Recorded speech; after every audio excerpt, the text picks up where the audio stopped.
like a ton of ingredients because they come in this like bomb, like a bath bomb. So this starts with a boneless chuck roast. You still want it in kind of big pieces so that you can shred it at the end. All right, so I'm just gonna place these directly in. And then the package just suggests onion and cilantro going in. So that's what I'm gonna do. See, it's like a bath bomb, but for food. Who'da thunk it? And it's packed with some flavor. All right, so I'm dropping the bomb in and then 4 cups of water. Trust in the process here. See you in 6 hours. The time has come. The meat is tender. I cannot wait to see what the birria bomb has done. But look in here. It's the bomb. Look at all that rich flavor. Oh my gosh. Color equals flavor. If you've heard me say it once, you've heard me say it a million times. Oh my God, look how tender. The fact that I didn't even add salt and pepper to this is like blowing my mind. I need to taste it. It's not that I thought everyone that I've seen on TikTok make this, like, I didn't think they were lying, but I was like, surely you had to add a little something. I really can't believe how much flavor is concentrated into that little bomb. Literally just falling apart. I mean, this looks better than when I made it from scratch. All right, beef is shredded. Now we go to the stove and we turn it into quesadilla. All right, here's the technique. Take your corn tortilla, dip it in the cooking liquid, then into your skillet. Take your cheese, then the delicious meat. Let it get toasted up, fold it over, and that's it. So this is why it's called quesadilla tacos, is that you are similarly making a quesadilla. What we're looking for is golden and lightly toasted. This is not your like crunchy kind of taco. This is your like most dippable taco situation ever. You want some of the cheese to scatter around the outside so that it creates a little crust. Golden, brown, and delicious are keywords in the kitchen. These are that. Mission accomplished. You have to serve it with the jus. We also call this liquid gold. I don't even think it needs anything else. So I just go straight in. A little dip and a bite. In the top 10 perfect bites of all time. Of all time. This is my bowl, so I can double dip. Other than I'm speechless, I don't really know what to say. The meat is mouth-watering. There's so much flavor. Whether you make this from scratch or use the shortcut with those bombs, the crispy / chewiness you get in this, it's the absolute perfect bite. I even want to say if you don't make anything else from this video, make this, but I also kind of want you to make everything from this video. This recipe is easy beef sheet pan tacos. The sheet pan is the solution and the answer to how you make a lot of things at one time. You just need a pound and then green chilies, some finely chopped onion, and then it calls for chili powder, cumin, garlic powder, salt and pepper, but I'm just gonna use a little more of our taco seasoning because why not? All right, so just get everything incorporated. So now we have a delicious seasoned beef mixture. Take a little oil and oil your sheet pan. This is gonna help them get crispy. Then you're gonna take corn tortillas. If they're not pliable, wrap them in a damp paper towel and put them in the microwave for about 30 seconds. You want these to be really, moist so they don't dry out.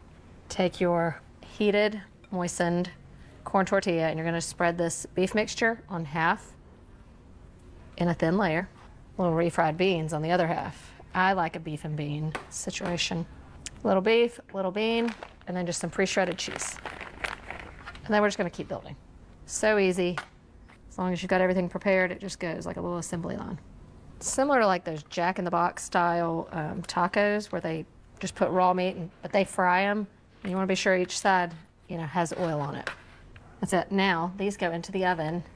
425 degrees for about 30 to 35 minutes. You're gonna wanna flip them about halfway through. You wanna be sure both sides get golden and crispy. Crispy sheet pan beef tacos. But look at that. See how the cheese helps create like a toasty edge on the taco shell? So you could dip them or top them. The crunchy edges are the best part. Some of the cheese, when it kind of melts out on that sheet pan, it crisps up and it creates like a 2-layered taco shell. These are perfection. They're gonna be a hit. They'll fly off the table, so maybe make double. This next one is so easy. It should almost be illegal. But to me, this is the solution if you are having a bunch of people over. Rotel tacos is the answer. Rotel tacos are the creamy, beefy tomato mixture that we all know and love, just in a crunchy taco shell with whatever toppings you want on it. So start by cooking up your taco meat, same way we did earlier. I'm gonna add my onion in a little bit early so that it all just cooks together at the same time. And then once that's all browned, I'll go in with my rotel and the good stuff. Now we turn it into the rotel. So in goes your can of rotel. I just keep the juices in, and the cheese. It's just gotta be this when you're making rotel. All right, so then you just cook this for a few minutes until the cheese is all melted, the whole mixture is creamy, and that's all you have to do. Meanwhile, heat up those taco shells. You gotta go crispy here. You gotta go crunchy shells. I know you're thinking I can do whatever I want, but for this one, just go crunchy. Just go crunchy. Creamy, cheesy, delicious. Okay, let's make tacos. I just think this is the perfect recipe for a party because you could just keep this in the crock pot, and then all you really need is a stack of shells and a little shredded lettuce, and goes the cheesy beef mixture. Also, this is the perfect time for these kind of shells. Not sponsored, but the stand up taco shells, stand and stuff. That is just a genius idea. Whoever thought of that? A little hot, cold, creamy, and crunchy. This is how I like to make it. The famous Rotel taco.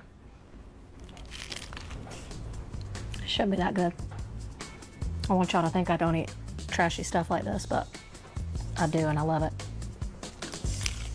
We ended on a bang. Now let's make that margarita. What kind of service would I be giving you by doing 5 taco recipes and not giving you a margarita? I don't think I'd be doing you any good.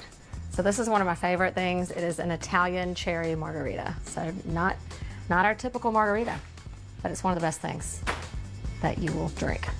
Fresh cherries are best, especially when they're in season. You only need a few. I just kind of break them in half and drop them in your shaker.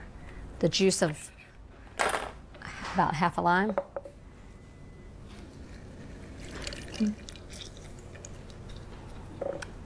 Haven't seen me do that in a while. You can use just a spoon or whatever, but you want to kind of muddle those cherries, kind of like, you know, break them up a little bit. All right, ice in the shaker. Shot of tequila. And then what makes it Italian? Amaretto. You wouldn't think about this combination, but it is so good. So you're going to use about half the amount of amaretto as you did tequila, so like half a shot. No mixer here, guys. Look how pretty this is.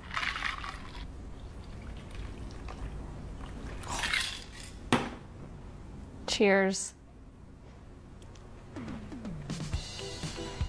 I don't know whether to be Italian or not, but it's so good. No more boring tacos. Elevate your Taco Tuesday with one of these 5 taco recipes. And don't forget about the special taco meat and homemade taco seasoning. Don't let me catch you buying those packets again. Let me know what you think. Cheers. Talk about being full. That's me, but I am thirsty.